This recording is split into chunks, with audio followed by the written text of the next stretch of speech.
কোরআনুল কারীম আল্লাহ বারবার বলছে মা আসাবাকুম মিন মুসিবাতিন ফাবিমা কাসাবাত আইদিকুম। আল্লাহ বলে বান্দা এই জমিনের মধ্যে তোমাদের যত মুসিবত সব তোমাদের গুনাহের কামাই। কিসের কামাই বলেন না? গুনাহের কারণ। ইয়াফু আন কাসীর, আল্লাহ বলে অগণিত গুনাহ আমি এমনিতেই মাফ করে দেই। যদি সব গুনার কারণে সমান সমান মুসিবত দিতাম তো এক সেকেন্ড জমিনের মধ্যে টিকতে পারতাম। আল্লাহ কোরআনে বলছে তাইলে টিকতে পারবা না। আমি মাফ তো করে দেই, ধরি না হাজারটা, ধরি না লক্ষ গুনাহ, মাঝে মধ্যে ধরি, মাঝে মধ্যে 1 কোটি গুনাহ, 1000 কোটি গুনার পরে আমি আল্লাহ তাআলা এই অল্প স্বল্প কখনো ঘূর্ণিঝড়, কখনো জলোচ্ছ্বাস, কখনো টর্নেডো, কখনো মহামারী, কখনো কাফের মুশরিকদের দ্বারা আক্রমণ করিয়ে থাকি, এই মুসিবত পেরেশানিতে ফেলি। আল্লাহ বলে তাও কেন? তাও শুধু এই উদ্দেশ্যে বাকি মানুষগুলো যেন আমি আল্লাহর দিকে জলদি জলদি ফিরে চলে আসে। লাআল্লাহুম ইয়ারজিউন। প্রতিটা ভূমিকম্পে মরে যা বেঁচে থাকে তার চাইতে বেশি। কথা বলেন না কেন? প্রত্যেকটা ঘূর্ণিঝড়ে মরে যা বেঁচে থাকে তার চাইতে বেশি না? প্রতিটা ভূমিকম্পে মরে যা বেঁচে থাকে তার চাইতে বেশি না? মনে করেন এই যে করোনাতে মরছে যতই মরুক, কিন্তু মরছে যা এখনো বেঁচে আছি আমরা বেশি না কম? তাইলে বোঝা গেল প্রত্যেকটা বিপদ, প্রত্যেকটা অ্যাক্সিডেন্ট, প্রত্যেকটা মুসিবতে আল্লাহ তাআলা নিয়ে যায় যা, কিন্তু রাইখা দেয় তার চাইতে বেশি। উদ্দেশ্য এই অল্প দেখে বেশিরা যেন বদলে যায়, সংশোধন হয়েছে, নিজেকে শুধরায় নেয়। আতুবু ইলাল্লাহি জামিআন আইয়ুহাল মুমিনুন লাআল্লাকুম তুফলিহুন।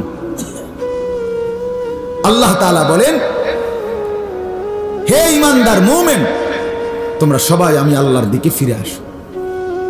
লাআল্লাকুম তুফলিহুন, তাহলেই তোমরা সফল হবে, কামিয়াব হবে।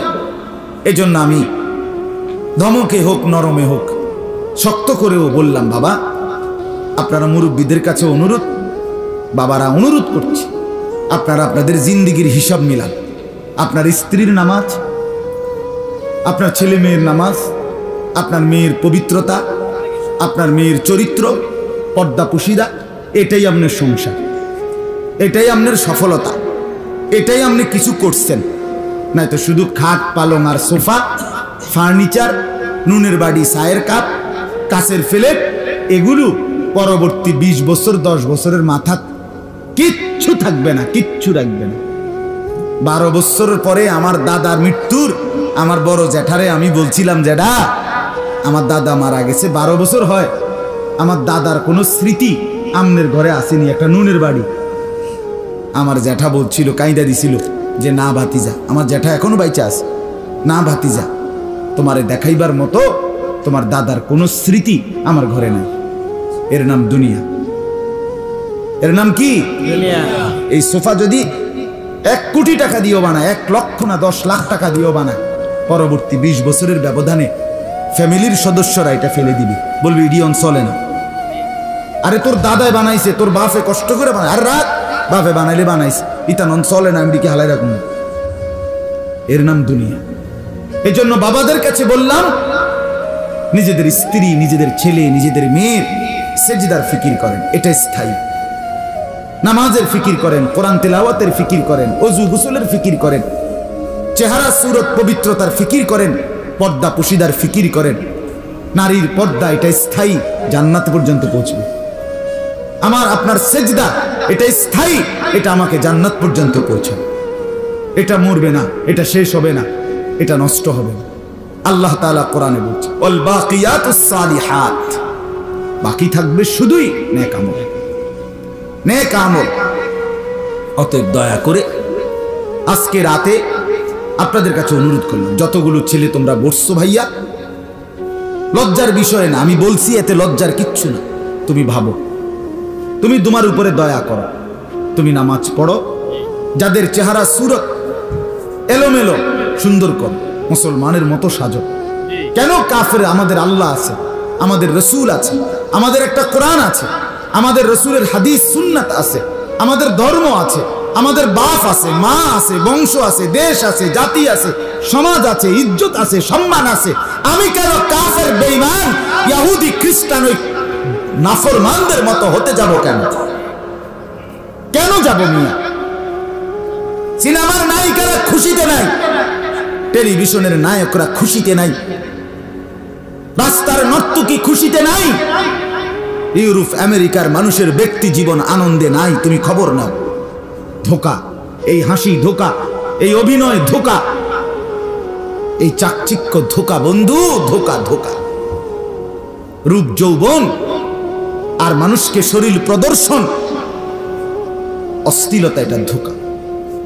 আমরা প্রত্যেকেই কাফেরদের সমস্ত কুফরি, বেঈমানের সমস্ত নাফরমানি, মুশরিকের সমস্ত শিরিক, আল্লাহ বলছে একদম এমন দুর্বল গাছের মতো, খবিস গাছ, যেই গাছ ফল টান দিলে গোড়া সহ শেকড় সহ টান দিলে উঠে এসে পড়ে। আর মুমিনের ঈমান, মুমিনের কালেমা, মুমিনের লা ইলাহা ইল্লাল্লাহ, মুমিনের বিশ্বাস, আল্লাহ তাআলা বলছে পবিত্র গাছের মতো। নবী উদাহরণ দিয়ে বুঝাইছে খেজুর গাছ, যেটার শেকড় অনেক গভীর, কাণ্ড অনেক মজবুত এবং লম্বা দৈর্ঘ্য অনেক বেশি, ডালপালা অনেক ছড়ানো, ফল সারা বছর খাওয়ার উপযোগী। আল্লাহ বলেন মুমিনের ঈমানও ঠিক এরকম খেজুর গাছের মতো, কলিজার ভেতরে শিকড় গাড়া, পুরা দেহে নেক আমল দিয়ে মোড়ানো, আর প্রত্যেকটা নড়াচড়া নেকি হিসাবে জান্নাতের দিকে পৌঁছতেছে।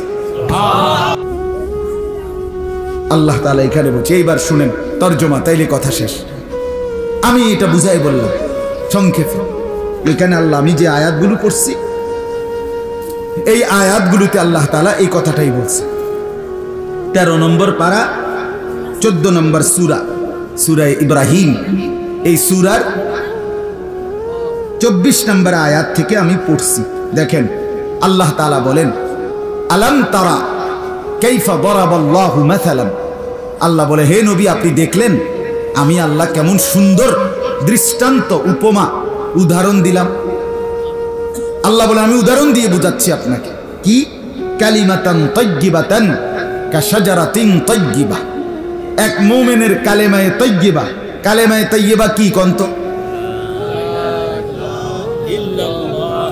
মুহাম্মাদুর রাসূলুল্লাহ। আল্লাহ বলেন এই কালেমায়ে তাইয়্যিবা এটা কেমন? আল্লাহ বলেন, আমি আপনাকে উদাহরণ দিয়ে বুঝাচ্ছি নবী।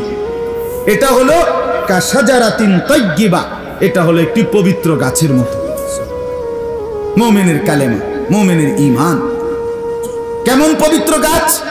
আমাদের প্রিয় নবী সাল্লাল্লাহু আলাইহি সাল্লাম তাফসীরে বলছেন এটা হলো খেজুর গাছ। কি গাছ? খেজুর গাছ। আসলুহা সাবিতুন। আল্লাহ বলে এটা এমন পবিত্র গাছ যে গাছের শেকড় অনেক গভীরে মজবুত। ওয়া ফারউহা ফিস সামা, যেটার দৈর্ঘ্য লম্বা এবং ডালপালা শাখা প্রশাখা উঠতে উঠতে আসমানের দিকেই উঠতেছে। তুতি উকুলাহা কুল্লা হিনিন বিইذনি রাব্বিহা। আল্লাহ বলেন এবং সেই পবিত্র গাছের ফল আমার নির্দেশে সারা বছর খাওয়ার উপযোগী এবং ব্যবহারের উপযোগী হয়েছে। আচ্ছা, এবার আপনি সহজে বলেন, খেজুর গাছ শেকড় অনেক গভীর, এজন্য খেজুর গাছের কাণ্ড মজবুত, গোড়াড়া এবং শেকড় অনেক গভীর হয়, যার কারণে ইচ্ছে করলে বললেই হালকা ঝড় বাতাস তুফানে খেজুর গাছ গোড়া সহ উঠে যায় না। মুমিনের ঈমান খেজুর গাছের শেকড়ের মতো অনেক হৃদয়ের গভীরে, যার ফলে কাফের মুশরিকদের জুলুম, অত্যাচার, নির্যাতন, অব্যাহত নাফরমানের হাতছানি, গুনাহের আমন্ত্রণ, অশ্লীলতা, বেহায়াপনার ছড়াছড়ি, কোনো কিছুতেই মুমিন সুখে কিংবা দুঃখে, আনন্দ কিংবা বেদনায়, হতাশায়, কোনো অবস্থাতেই সে ঈমান ছাড়ে না, কালেমা ছাড়ে না, আল্লাহকে ছাড়ে না। খেজুর গাছের মতো। 2 নাম্বার, খেজুর গাছের দৈর্ঘ্য, ডালপালা, শাখা প্রশাখা আসমানের দিকে, উপরের দিকে উঠতে থাকে। আল্লাহ তাআলা বলেন মুমিনের ঈমান গ্রহণ করার পরে যাবতীয় নেক আমল, ওযু, গোসল, নামাজ, রোজা, হজ, যাকাত, জিকির, তেলাওয়াত, দান, সাদাকা, উঠা বসা, হালাল হারাম মেনে চলা, সুদ ঘুষ মিথ্যা চুরি ডাকাতি জিনা ব্যভিচার অশ্লীলতা বেহায়াপনা এগুলো ছেড়ে দেওয়া, এমনকি নিঃশ্বাসে নিঃশ্বাসে ঢুকতে উঠতে বাথরুমের বাইরে, খাওয়ার আগে খাওয়ার পরে, ঘুমের আগে ঘুমের পরে সব কিছুতে মুমিন যখন আল্লাহর হুকুম মেনে চলে, তার প্রতি নিঃশ্বাস নিঃশ্বাস নেকি আসমানে উঠতে থাকে, জান্নাতে পৌঁছতে থাকে। 3 নাম্বার হলো খেজুর গাছের ফল।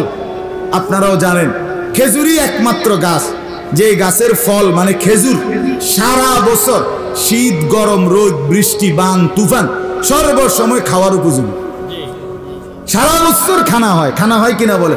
আর কোন ফল এইভাবে টেকসই এত দীর্ঘ সময় মেয়াদি থাকে না। আপেল বলেন মালটা বলেন যাই বলেন, একমাত্র ফল কোনটা? খেজুর।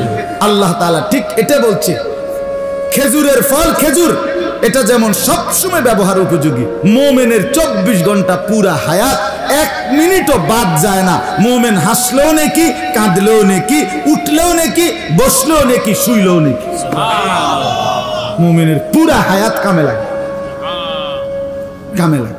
আমাদের যদি বাম পাও দিয়া বাথরুমে ঢুকি, ডান পাও দিয়া বের হই, ঢুকতে সময় যদি দোয়া পড়ি, বের হইয়া যদি দোয়া পড়ি, ভিতরে ঢুইকা পেশাব পায়খানার পরে যদি ঢিলা কুলুক টয়লেট পেপার ব্যবহার করি, তাহলে আমার এই টয়লেট বাথরুমের টাইমটাও খোদার কসম ডান কাঁধে আমল নামাতে নেকি হিসাবেই উঠবে।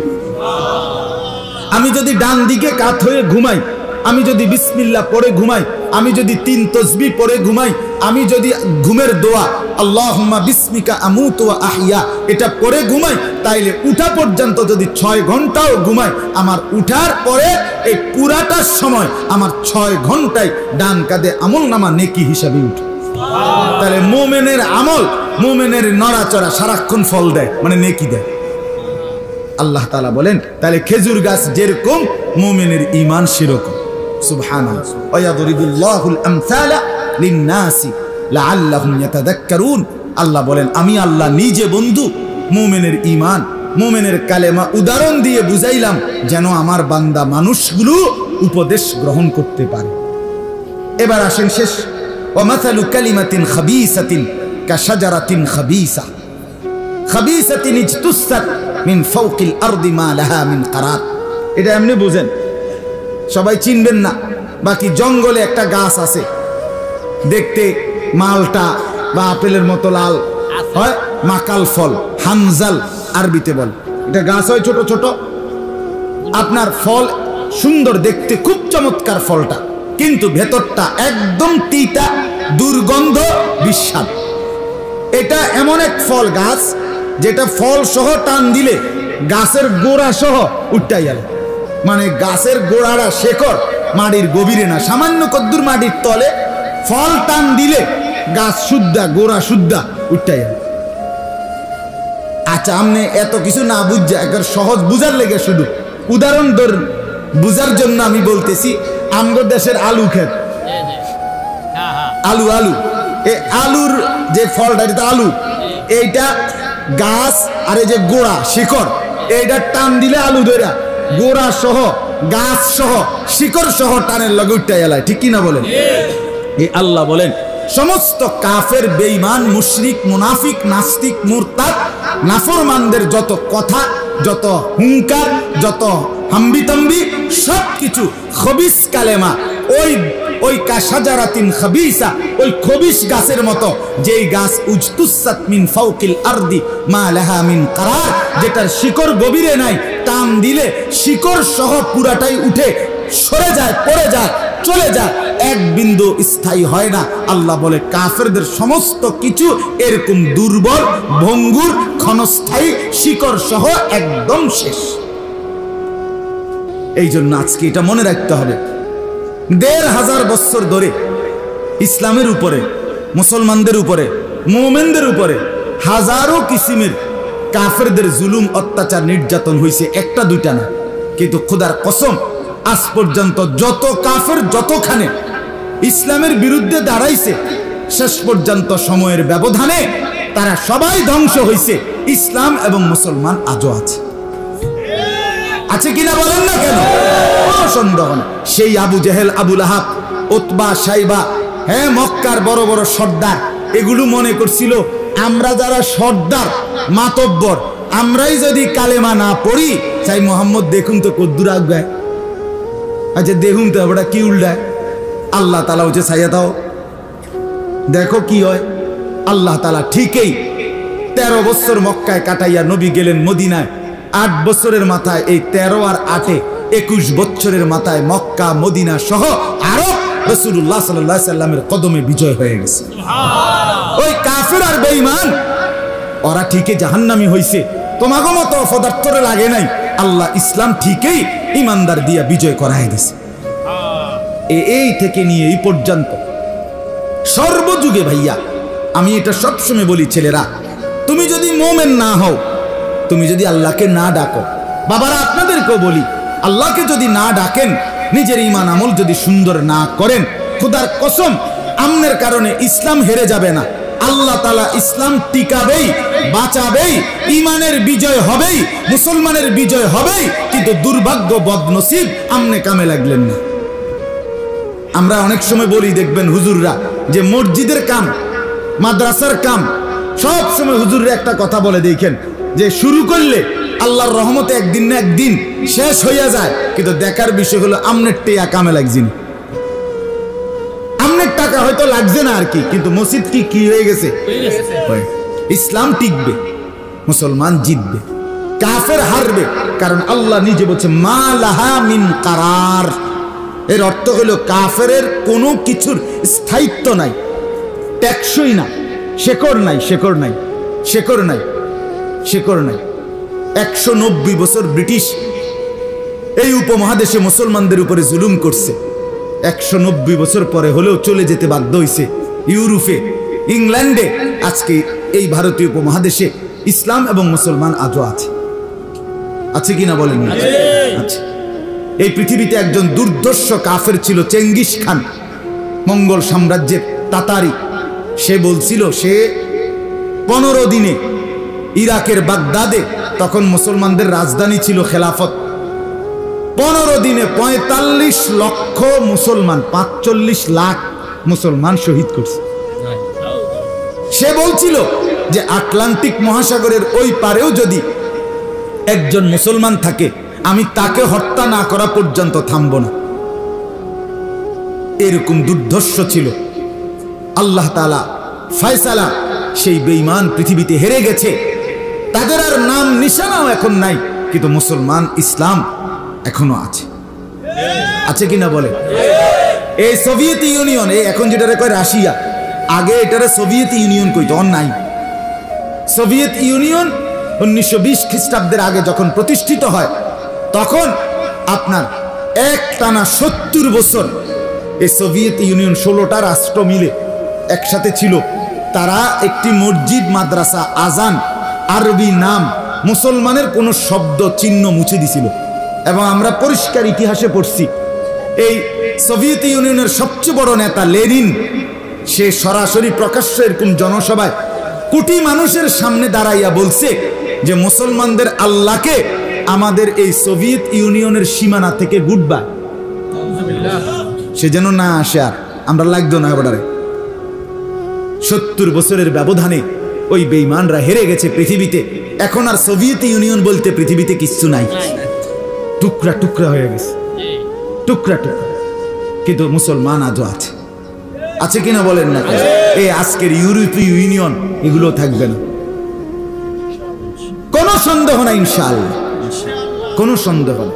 এই জন্য আল্লাহ তাআলা বলছেন আমাদের সান্ত্বনা এটা, যে মুমিনের ঈমান, মুমিনের কালেমা গভীরে খেজুর গাছের শিকড়ের মতো, যেটা নড়ে না, যেটা হারে না, যেটা উঠে যায় না।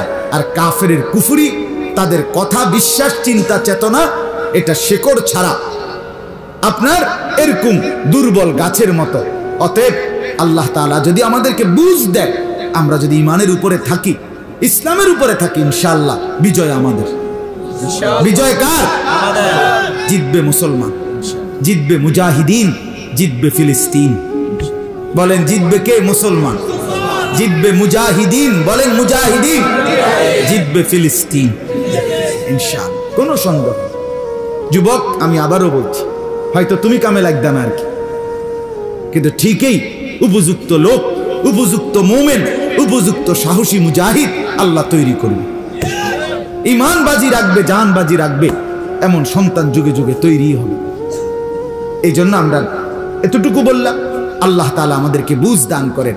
ইসাব্বিতুল্লাহুল্লাযীনা আমানু বিল কওলিস সাবিতি ফিল হায়াতিদ দুনিয়া ওয়া ফিল আখিরাহ। আল্লাহ বলে, যার কালেমা ঠিক আছে, কালেমায়ে তাইয়্যিবা, আমি এই কালেমায়ে তাইয়্যিবার বরকতে আমার ঈমানদার বান্দাকে দুনিয়াতেও মজবুত রাখবো, কবরেও মজবুত রাখবো, আখিরাতেও মজবুত রাখবো। ওয়ায়ুযিল্লুল্লাহুয যালিমিন।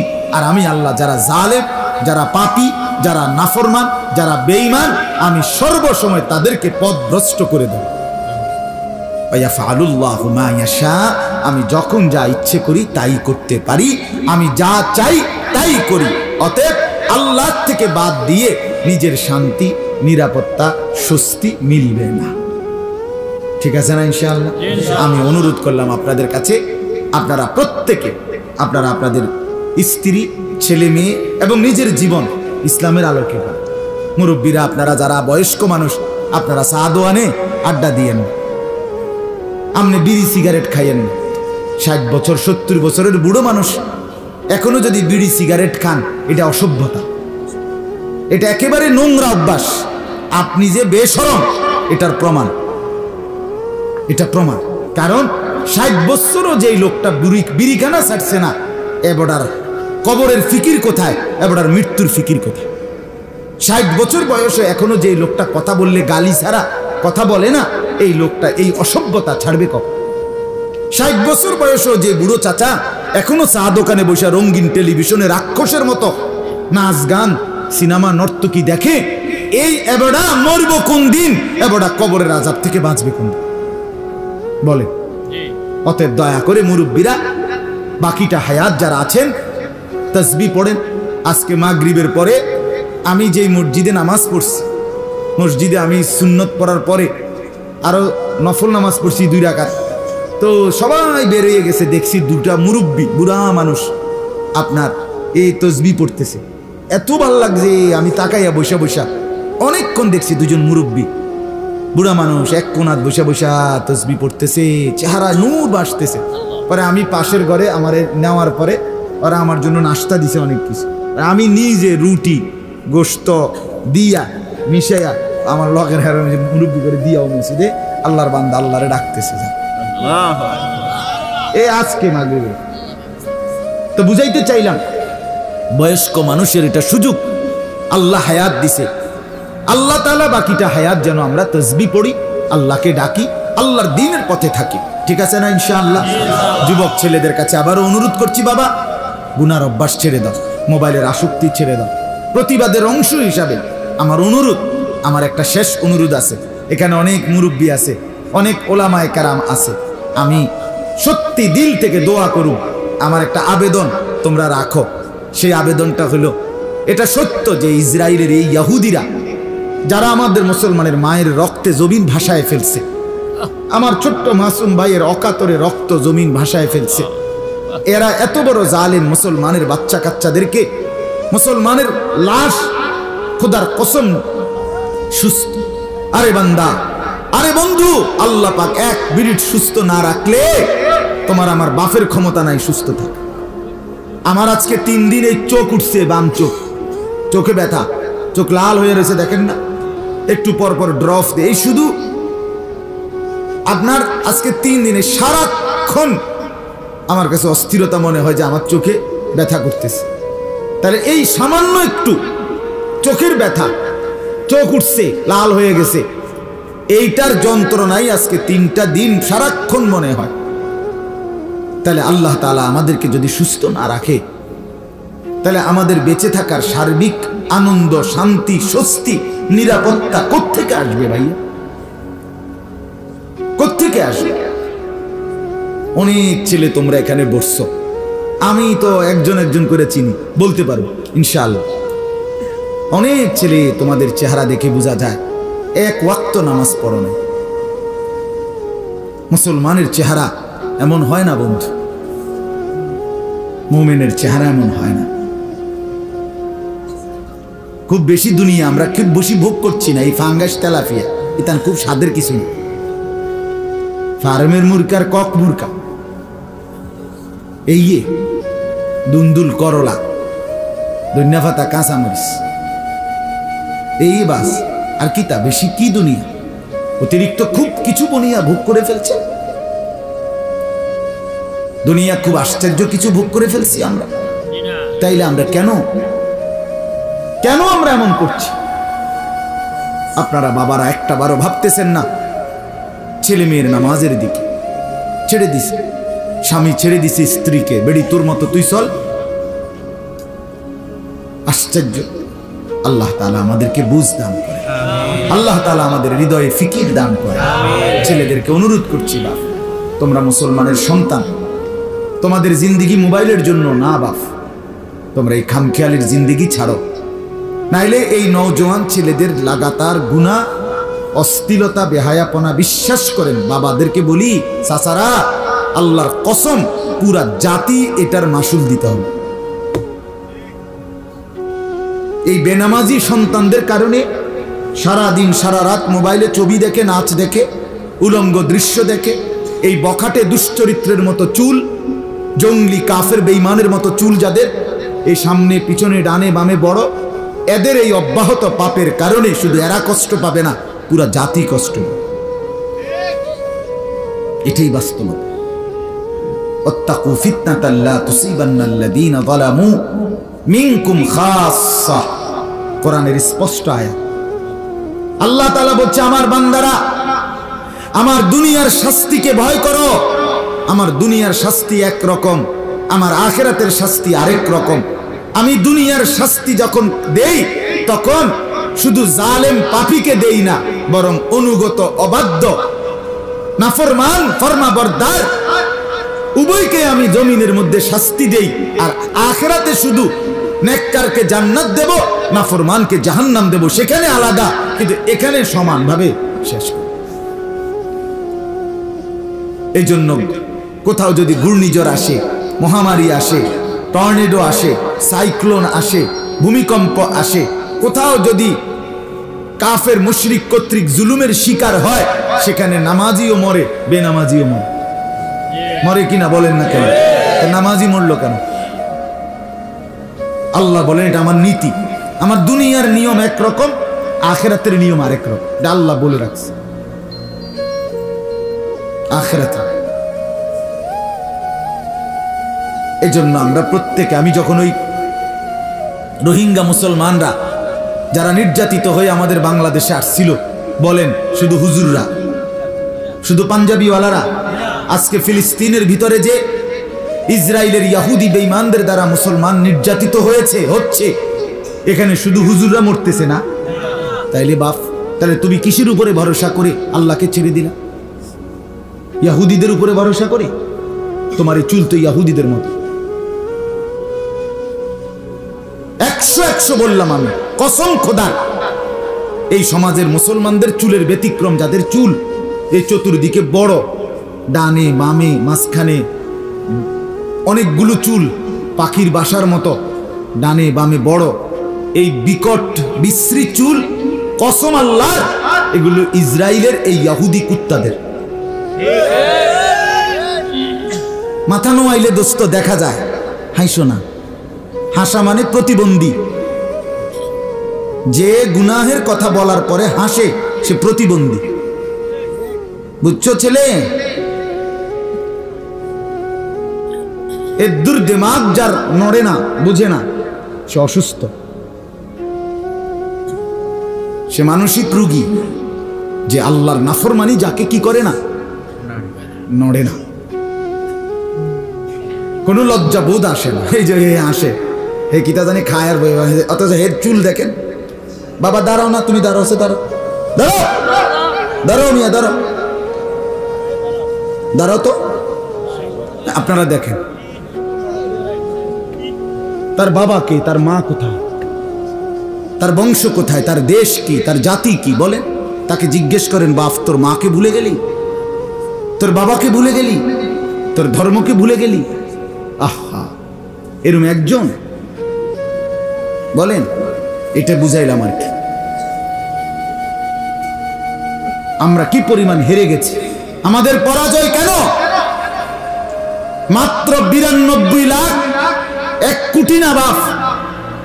ইসরায়েলের ইহুদি 1 কোটি নয়, 90 থেকে 92 লক্ষ ইহুদি, আর আমরা সারা পৃথিবীতে 180 কোটি মুসলমান, 57টি মুসলিম রাষ্ট্র, 180 কোটি মুসলমান প্রতিবাদ করছে, বিক্ষোভ করছে, মিছিল করছে, আন্দোলন করছে, স্লোগান দিচ্ছে। কিন্তু ইসরায়েলের ইহুদি বেঈমানরা এক বিন্দু আমাদের এই আহ্বানকে 2 পয়সার পাত্তা দিচ্ছেন। এখনো যে ঘাড় নোয়াইছে, যে কদ্দুর যুদ্ধবিরতির জন্য রাজি হয়েছে, ওই হামাসের মুজাহিদ যারা, আল্লাহর রাস্তায় যারা জীবন বাজি রাখার সিদ্ধান্ত নিছে, এই যোদ্ধা মুসলিম মুজাহিদ, তাদের ভয়ে মাথা নোয়াইছে, আমগো ভয়ে না, আমগো মতো এই কাপুরুষদের ভয়ে না, আমগো মতো এই মুতুন না, হ্যাঁ পেশাব করে পানি নেয় না, আমগো মতো এই বেনামাজি, আমগো মতো এই গাফেলদের জন্য তারা ভয় পায় না। আমরা হেরে গেছি দোস্ত, কলিজার ব্যথার থেকে বলতেছি। এই সন্তান কিভাবে ইসলামের জন্য দাঁড়াবে?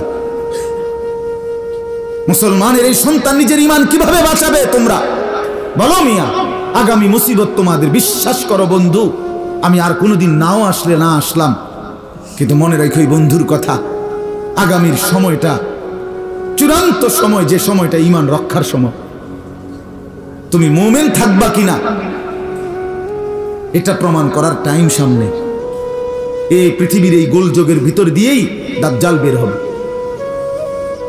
ইমাম মাহদি বের হবে। মাহদি ডাকবে ঈমানের দিকে, ইহুদি আর দাজ্জাল ডাকবে কুফরির দিকে।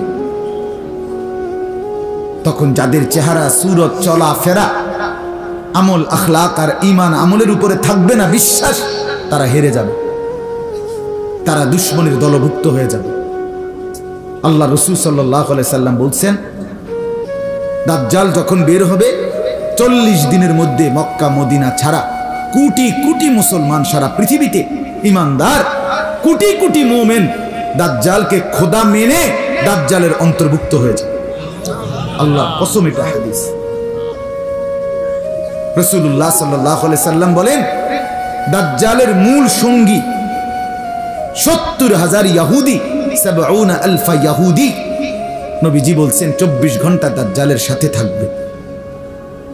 দাজ্জালের মূল সৈন্য হলো ইহুদিরা, এই আজকের ইসরায়েলের ইহুদিরা। এরা এখানে, এরা ছিল ইউরোপে, এরা ছিল ইংল্যান্ডে, এরা ছিল আমেরিকায়, এরা ছিল ফ্রান্সে, এরা ছিল অস্ট্রেলিয়াতে। এই সারা ইউরোপের থেকে তারা ওইখানে, তাদের আজকে তারা যদি ইউরোপে থাকতো, তারা অনেক বাড়ি গাড়ি আরো বেশি করে থাকতো। খ্রিস্টানদের লগে থাকলে তাদেরকে, মুসলমানদেরকে নিয়ে এত টেনশন করতে হইতো না। কিন্তু তারা এখানে আসলো কেন?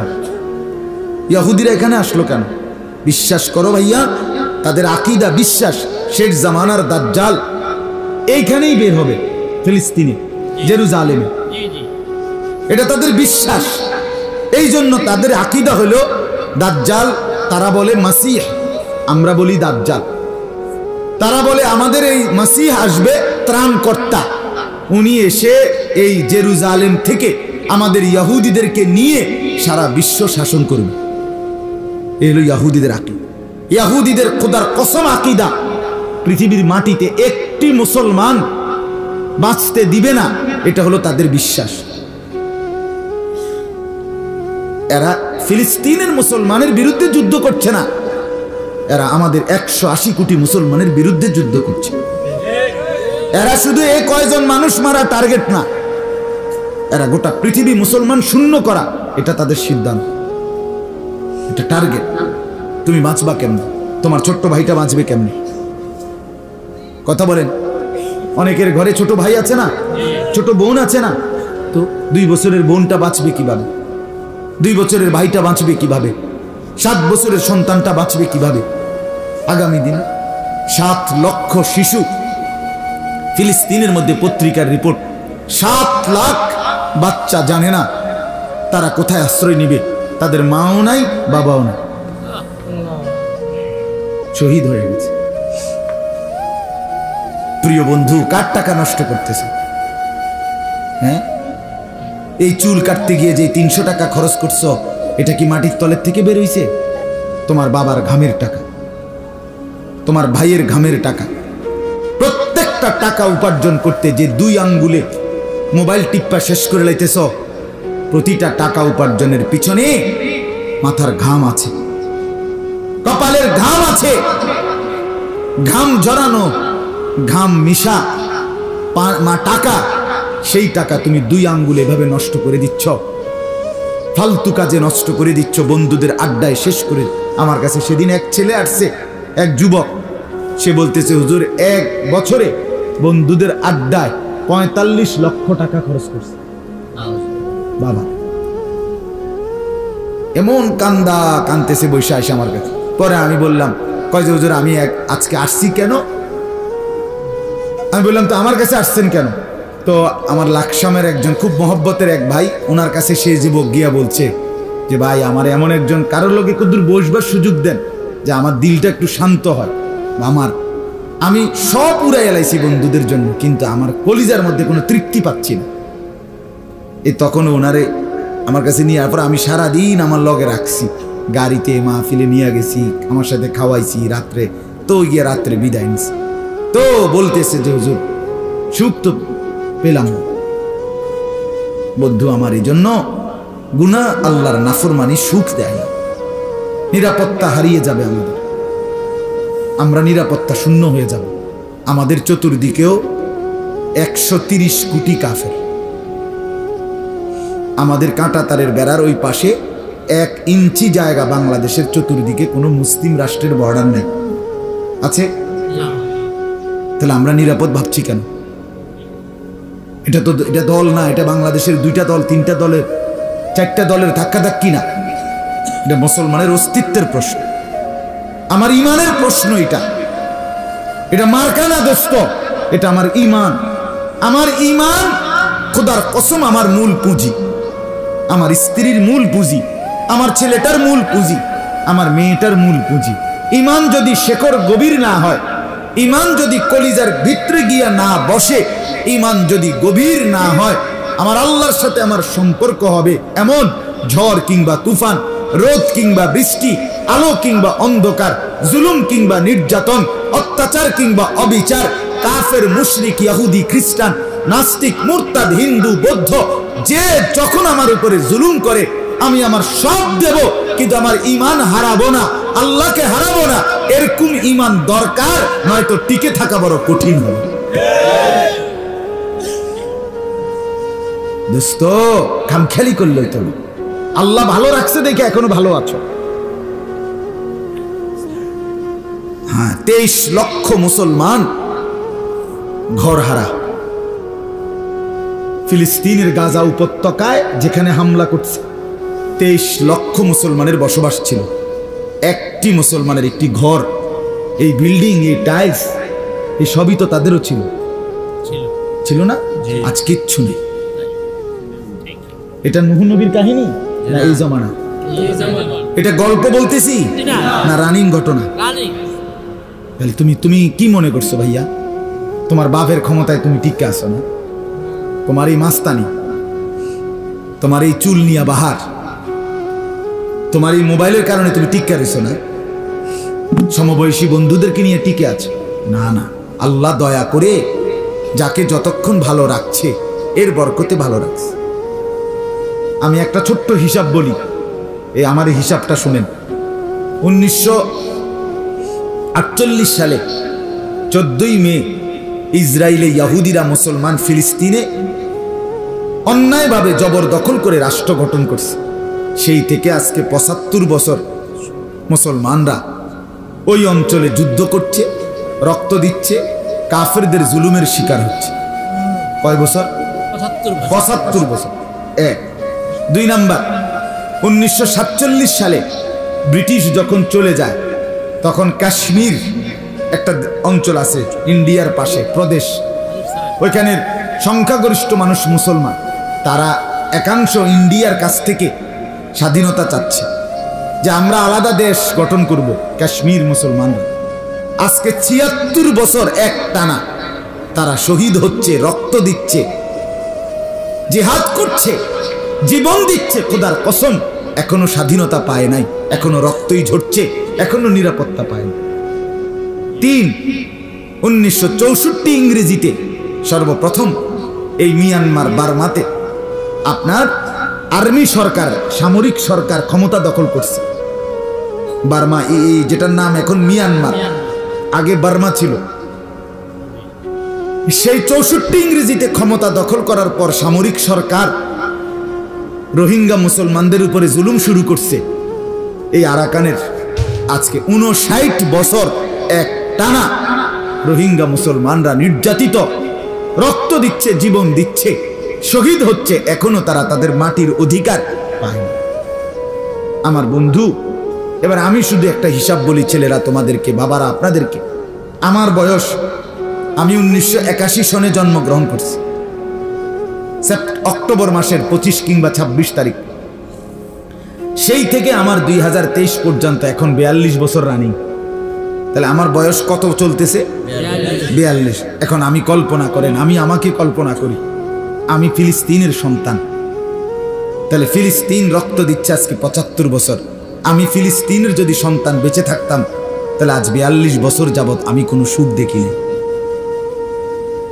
কথা বোঝেন না? আমি কল্পনা করি আমি কাশ্মীরের সন্তান, তাইলে আমার বয়স 42। কাশ্মীরের সন্তান হওয়ার কারণে আমি কোনো দিন জন্মের পর থেকে কি দেখি নাই। আমি কল্পনা করি আমি রোহিঙ্গা সন্তান, আমি এক রোহিঙ্গা মনে করি। তো কল্পনা করে দেখেন, তারা তো আজকে 59 বছর রক্ত দিচ্ছে, তাহলে আমি 42 বছর, আমি জন্মের পরে রোহিঙ্গায় কোনোদিন কি দেখি নাই, সুখ দেখি। তাহলে তুমি যে বন্ধু 18 বছর 20 বছরে এখনো মায়ের আদরে, বাবার আদরে, বাবার ঘরে 3 বেলা খানা খাইয়া আল্লাহ যে এখনো তোমাকে ভালো রাখছে। ফিলিস্তিনের 7 লক্ষ বাচ্চা, 7 বছর 8 বছর 10 বছরের বাচ্চা, মা হারা, বাবা হারা, ঘর হারা, পরিবার হারা, আগামী হায়াতটা কোথায় কাটাবে ছেলেটা জানে না। আমি নিজ চোখে দেখছি, খবরের মধ্যে দেখাইছে যে 8 বছরের বাচ্চা চিৎকার করে করে লাশের মুখ খুলতেছে, কাপড়, আর বাবার লাশ, মায়ের লাশ খুঁজতেছে, খুঁজাও পায় না, চেনেও না। আপন মা নিজের বাচ্চাদেরকে হাতের মধ্যে, পায়ের মধ্যে রশি লাগায় দিতেছে, লাল নীল রশি। জিজ্ঞাসা করছে, মা তুমি এরকম করছো কেন? বলছে, একটু পরে যখন আমার সন্তান শহীদ হয়ে যাবে, লাশের ভিড় থেকে আমি যেন আমার ছেলের লাশ বের করতে পারি, এজন্য চিহ্ন দিয়ে দিছি। বাবারা, ফিরতেই হবে। তুমি ভালো না হলে, তুমি চরিত্রবান না হলে, তুমি ঈমানওয়ালা না হইলে তুমিও কষ্ট পাইবা, পরবর্তী জেনারেশনও কষ্ট পাবে। আল্লাহ চাইলে তোমরাও বিয়ে করবে, আল্লাহ চাইলে হতে পারে তোমাদের সন্তান হবে, ছোট ভাই আছে, বোন আছে। আগামী প্রজন্ম পৃথিবীতে তো আমার এই চাচাদেরকে দিয়ে শেষ হবে না, আল্লাহ চাইলে না শেষ হবে, ঠিক কিনা বলেন? তা আগামী 30 বছর পরে যে আমরা নিজের জান মাল ইজ্জত নিয়ে থাকতে পারবো তার নিশ্চয়তা আছে তো? তাইলে তাইলে কেন আল্লাহকে নারাজ করা, কেন আল্লাহকে বাদ দেওয়া? রাত গভীরে আমি বুঝায় কইলাম, বাবারা ফিকির করো, জিন্দিগিটা নষ্ট করে দিও না। তুমিও কষ্ট পাইবা, জাতীয় কষ্ট পাবে, মুসলিম সম্প্রদায়ও কষ্ট পাবে। আল্লাহ আমাদেরকে বুঝ দান করে।